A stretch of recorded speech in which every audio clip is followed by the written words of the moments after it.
आज एक ऐसी दुनिया की बात करेंगे जहां उम्मीद और डर के ग्राफ हर पल ऊपर नीचे होते हैं। Stock market. हमारे पास एक कहानी है जिसका टाइटल है जब जिंदगी मुश्किल हुई वो और मजबूत बन गया। काफी दिलचस्प। हाँ, लेकिन हम इसे सिर्फ एक प्रेरणादायक कहानी की तरह नहीं देखेंगे।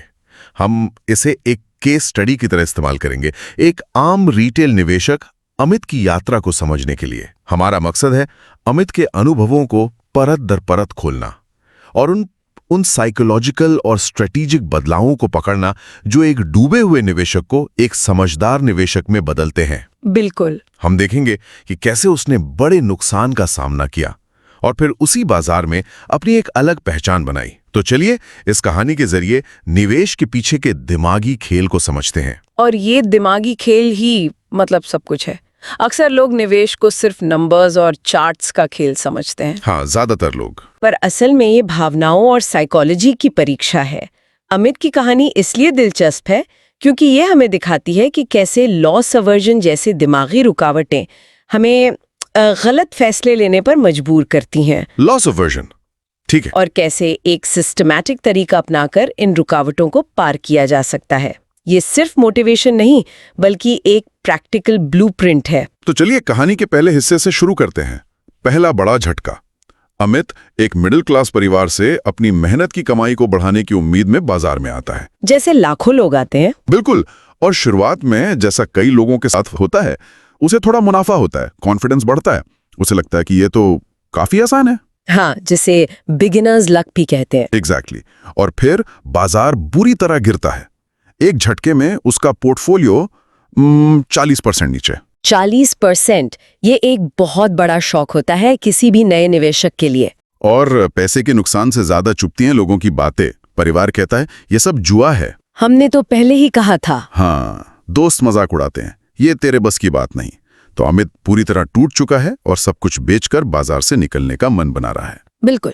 यहाँ मेरा एक सवाल है, एक 40% का मुनाफा जितनी खुशी देता है, 40% का नुकसान उससे कहीं ज्यादा तकलीफ क्यों देता है? हैं तो ये बराबर के नंबर ही ना, है ना? ये एक बेहतरीन सवाल है और ये सीधे निवेश की साइकोलॉजी के दिल में जाता है।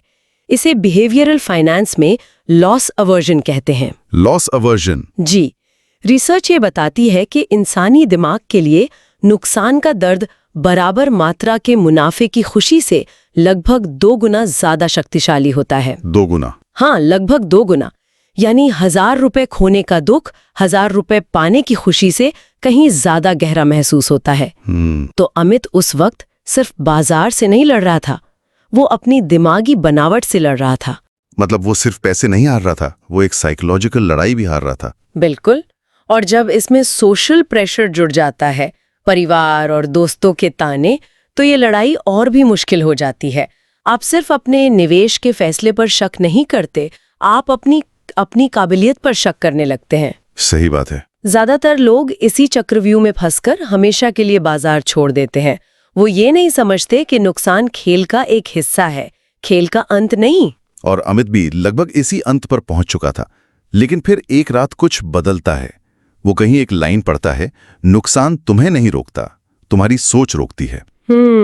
ये लाइन उसके लिए एक ट्रिगर का काम करती है और वो फैसला करता है, भागूंगा नहीं, सीखूंगा। अब यहां पर ये सीखना एक बहुत बड़ा शब्द है। इसका असल में मतलब क्या है?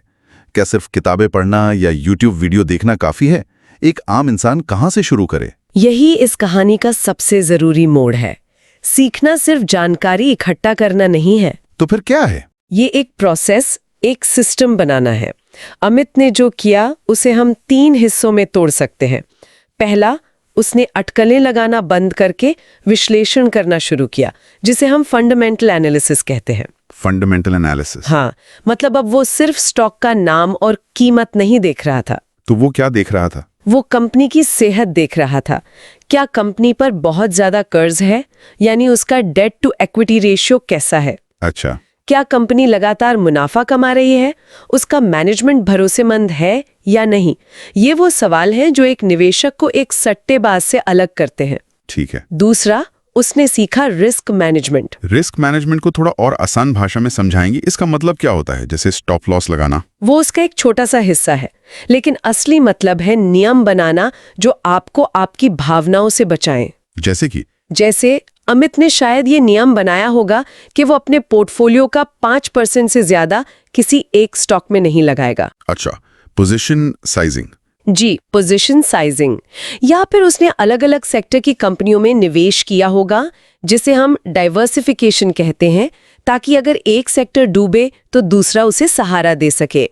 ये नियम आपकी भावनाओं को इक्वेशन से बाहर कर देते हैं। और तीसरा और सबसे जरूरी, उसने सीखा कि धैर्य रखना एक एक्टिव स्ट्रैटेजी है, न कि कुछ न करने का बहाना। ये बहुत दिलचस्प है। मतलब उसका सीखना सिर्फ ज्ञान बढ़ाना नहीं था, बल्कि अपने लिए एक अनुशासित ढांचा, एक फ्रेमवर्क तैयार करना था। बिल्कुल, ताकि भविष्य में जब डर हावी हो तो वो ढांचा उसे बचा सके। सटीक कहा। उसने बाजार को कंट्रोल करने की कोशिश छोड़ दी और अपनी प्रतिक्रियाओं को कंट्रोल करना शुरू कर दिया। यही असली बदलाव था। और इसी नए ज्ञान और ढांचे के साथ उसे दूसरी परीक्षा का सामना करना पड़ा। कुछ महीनों बाद बाजार में एक और बड़ी गिरावट आई। फिर से उसका पोर्टफोलियो फिर से लाल हो गया। लेकिन इस बार कुछ अलग था। अमित घबराया नहीं। जहां बाकी सब लोग डर के मारे अपने स्टॉक बेच रहे थे, वहीं अमित अपनी रिसर्च के आधार पर अच्छी कंपनियों के शेयर और खरीद रहा था। लोगों ने उसे पागल तक कहा। ये सुनने में बहुत अच्छा लगता है, जब सब बेच रहे हों तब खरीदो, लेकिन ये करना बेहद मुश्किल है। ये हिम्मत आती कहां से है? ये हिम्मत नहीं, ये दृढ़ विश्वास है, कन्विक्शन। और ये विश्वास आसमान से नहीं टपकता, ये आपकी रिसर्च और आपके बनाए हुए सिस्टम से आता है। यहाँ पर एक और जरूरी कॉन्सेप्ट आता है, जिसे कहते हैं कॉन्ट्रेरियन इन्वेस्टिंग, यानी भीड़ के विपरीत चलना। बिल्कुल। वॉरेन बफे का मशहूर कोट है, जब दूसरे लालची हों तो डरो, और जब दूसरे डर रहे हों तो लालची बनो। अमित बेसिकली यही कर रहा था। लेकिन इसमें एक बहुत बड़ा खतरा भी तो है। हर गिरता हुआ स्टॉक एक मौका नहीं होता। कुछ कंपनियां तो सच में बर्बाद हो रही होती हैं। सही बात है। तो एक निवेशक गिरते हुए चाकू को पकड़ने और एक अच्छी कंपनी को सस्ते में खरीदने के बीच फर्क कैसे कर सकता है? ये सबसे मुश्किल सवाल है। और यही वो सवाल है जो एक सबल कॉन्ट्रेरियन को एक असफल कॉन्ट्रेरियन से अलग करता है। इसका जवाब अमित के सीखने वाले फेज में ही छिपा है, फंडामेंटल एनालिसिस। अच्छा। फर्क ये है, क्या आप एक स्टॉक इसलिए खरीद रहे हैं क्योंकि उसकी कीमत बहुत गिर गई है, या आप उसे इसलिए खरीद रहे हैं क्योंकि आपको पता है कि जिस बिजनेस का वो स्टॉक है वो मजबूत है और ये गिरावट महज बाजार के डर की वजह से है। मतलब बिजनेस में कोई अंदरूनी खराबी नहीं है? बिल्कुल, उस बिजनेस में कोई अंदरूनी खराबी नहीं है। अच्छा, तो मतलब खरीदने का फैसला सिर्फ गिरी हुई कीमत पर आधारित नहीं होना चाहिए, बल्कि उस बिजनेस की असली कीमत, उसकी इंट्रिंसिक वैल्यू की समझ पर आधारित होना चाहिए। एग्जैक्टली। अमित ने उन कंपनियों को खरीदा जिनकी बैलेंस शीट वो समझता था, जिनके बिजनेस मॉडल पर उसे भरोसा था। वो कीमत के पीछे नहीं, बल्कि वैल्यू के पीछे जा रहा था। गिरता हुआ चाकू वो स्टॉक है जिसका बिजनेस ही कमजोर हो रहा है, और एक अच्छी कंपनी का गिरता स्टॉक वो एक मौका है जहां बाजार आपको एक बेहतरीन चीज डिस्काउंट पर दे रहा है। ये फर्क करना ही असली कला है। और फिर जैसा कि बाजार का नियम है, वो हमेशा नीचे नहीं रहता। लगभग 6 महीने बाद जब बाजार ने सुधरना शुरू किया, तो अमित के खरीदे हुए स्टॉक्स ने उड़ान भरनी शुरू कर दी। धैर्य का फल। बिल्कुल। जो स्टॉक्स उसने गिरावट में खरीदे थे, वो 20%, 40%, यहां तक कि 80% तक ऊपर चले गए। उस दिन उसे एहसास हुआ कि सच्चा निवेशक वो है जो गिरावट में नहीं टूटता, बल्कि अपनी नींव और मजबूत करता है। बहुत गहरी बात है। धीरे धीरे उसका पोर्टफोलियो न सिर्फ रिकवर हुआ, बल्कि पहले से कहीं ज्यादा बढ़ गया है। आज का अमित एक बदलावा इंसान है।